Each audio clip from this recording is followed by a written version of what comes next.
धीरेन्द्र शास्त्री पटना आ रहे हैं, बागेश्वर धाम के स्वामी, और उनके आने से पहले बवाल इस कदर मचा हुआ है कि सत्तारूढ़ दल के नेता बेचैन हो चुके हैं।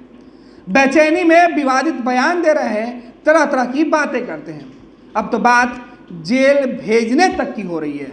बिहार के शिक्षा मंत्री अपने बयानों के लिए काफ़ी चर्चा में रहते हैं। अपने विवादित बयानों के लिए रामचरितमानस जैसे धार्मिक ग्रंथों पर सवाल उठाकर खूब बवाल काट चुके हैं। और अब धीरेन्द्र शास्त्री जो कथावाचक हैं, उनके बिहार आगमन पर सवाल उठा रहे हैं। कह रहे हैं कि बिहार की भूमि पर किसी को आने से तो नहीं रोक सकते हैं, लेकिन अगर कोई गंदा काम करेगा तो बर्दाश्त नहीं किया जाएगा। आडवाणी जी को भी यहाँ पर गिरफ्तार किया गया था। फिर बागेश्वर धाम के स्वामी की हैसियत क्या है?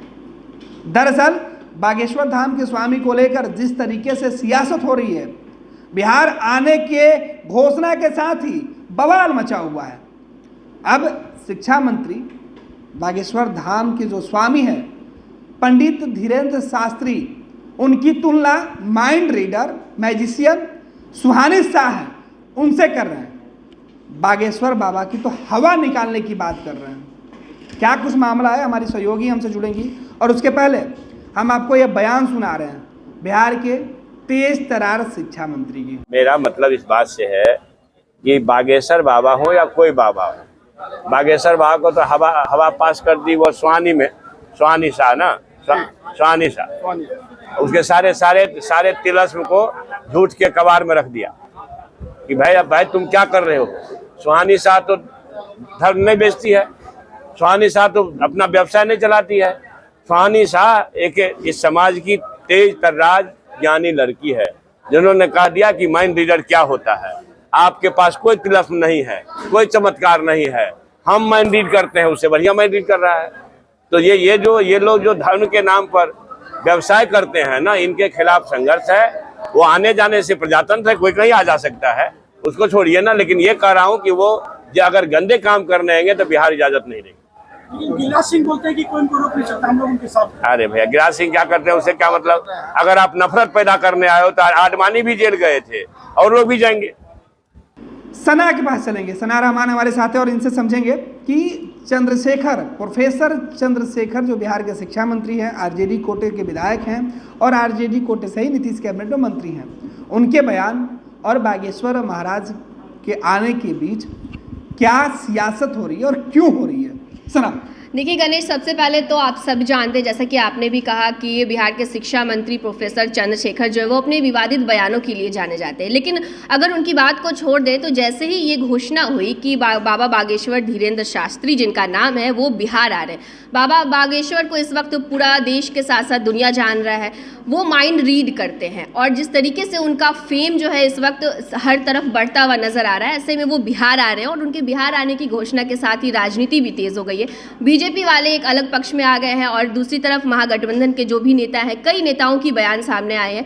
उन्होंने, कई लोगों ने ये कह दिया, जहाँ तक कि तेज प्रताप यादव ने भी ये अल्टीमेटम दे दिया कि अगर बाबा बागेश्वर बिहार आकर के अगर कुछ गलत करते हैं, उनका साफ तौर पर यह कहना था कि हिंदू मुस्लिम करते हैं, उसके बाद धार्मिक उन्माद फैलाते। जी बिल्कुल, अगर ऐसी कोई बातें उनकी तरफ से की जाती है या फिर ऐसी कोई हरकत की जाती है तो उन्हें बख्शा नहीं जाएगा, वो बिहार नहीं आ सकते। इसके साथ ही आपको बता दें कि शिक्षा मंत्री ने भी साफ तौर पर यह कह दिया है कि कुछ गलत काम करेंगे तो छोड़ा नहीं जाएगा। और इसके साथ ही साथ उन्होंने सुहानी शाह काफ़ी फेमस मैजिशियन है, माइंड रीडर है, उनसे उन्होंने तुलना की है। एक्चुअली में अगर देखा जाए वास्तविक में तो जो काम बाबा बागेश्वर करते हैं वही काम सुहानी शाह भी करती हैं। दोनों माइंड रीड करते हैं, लेकिन सुहानी शाह ने अपने इस कला को, अपने इस काम को, प्रोफेशन को, जी बिल्कुल, व्यवसाय नहीं बनाया, बिजनेस नहीं बनाया। और यही बात जो है बिहार के शिक्षा मंत्री कहते हुए नजर आ रहे हैं।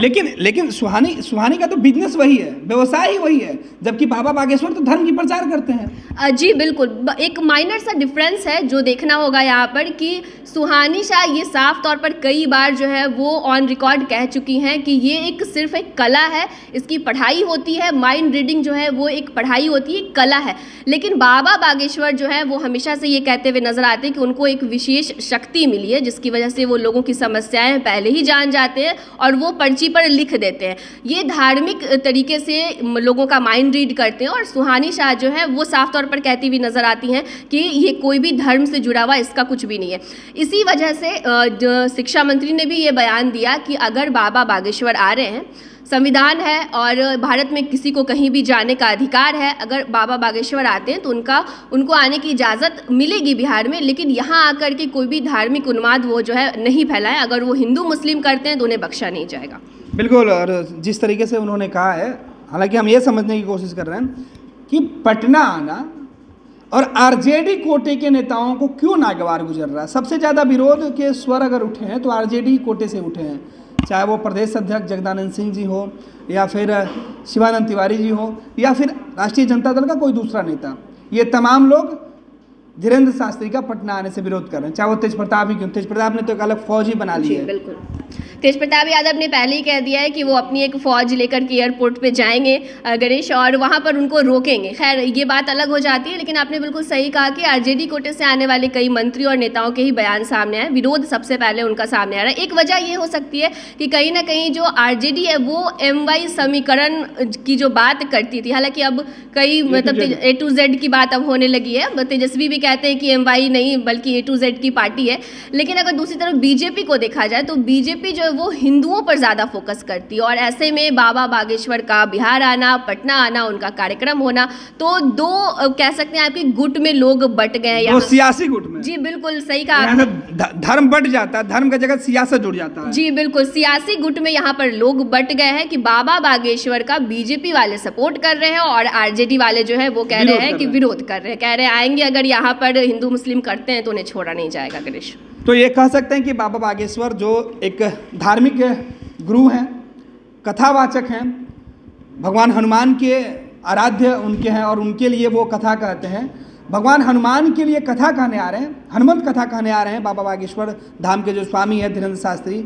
उनके बिहार आने का कनेक्शन बिहार की सियासत से जोड़ कर देखा जा रहा है और बिहार के लोगों को दो धड़े में बांटने की कोशिश की जा रही है। बिल्कुल आप ये कह सकते हैं गणेश, क्योंकि हमेशा से ये देखा गया है कि धर्म को सियासत से लोग जोड़ देते हैं। बाबा बागेश्वर जो है वो धार्मिक गुरु हैं, वो हमेशा धर्म की बातें करते रहते हैं, लेकिन बिहार उनके आने की खबर के साथ ही सियासत होने लगी और जो राजनीतिक पार्टियां हैं वो आपस में ही लड़ती हुई नजर आ रही है, आपस में एक दूसरे का जवाब दे रही है, एक दूसरे का विरोध कर रही है। ऐसे में ये देखना काफ़ी दिलचस्प हो जाता है गणेश कि जब बाबा बागेश्वर बिहार आते हैं, पटना की धरती पर आते हैं, तो फिर क्या कुछ राजनीति जो है और होती दिखती है इस पर। बहुत बहुत धन्यवाद सना। तो सीधे तौर पर बाबा बागेश्वर जो धीरेन्द्र शास्त्री हैं, बाबा बागेश्वर के नाम से भी जाने जाते हैं, उनके बिहार आने, उनके कथा कहने के स्थान से लेकर पटना की सियासत की हर गली में चर्चा तेज है।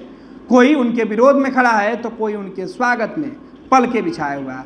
हालांकि बाबा बागेश्वर धाम के स्वामी धीरेन्द्र शास्त्री जब पटना आते हैं, कथा कहते हैं, उस पर निगाहें टिकी रहेगी कि आखिर उनके कथा में ऐसा कौन सा शब्द निकल के आता है जिसे विरोधी गंदा बताएंगे और जो स्वागत करने वाले जो लोग होंगे वो उसका स्वागत करेंगे।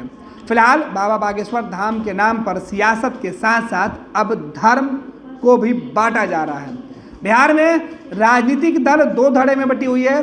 सत्ताधारी दल बाबा बागेश्वर से दूरी बनाते हुए दिख रही है, तो विपक्ष की पार्टियां बाबा बागेश्वर के साथ आवाज़ बुलंद कर उनके साथ खड़ी है।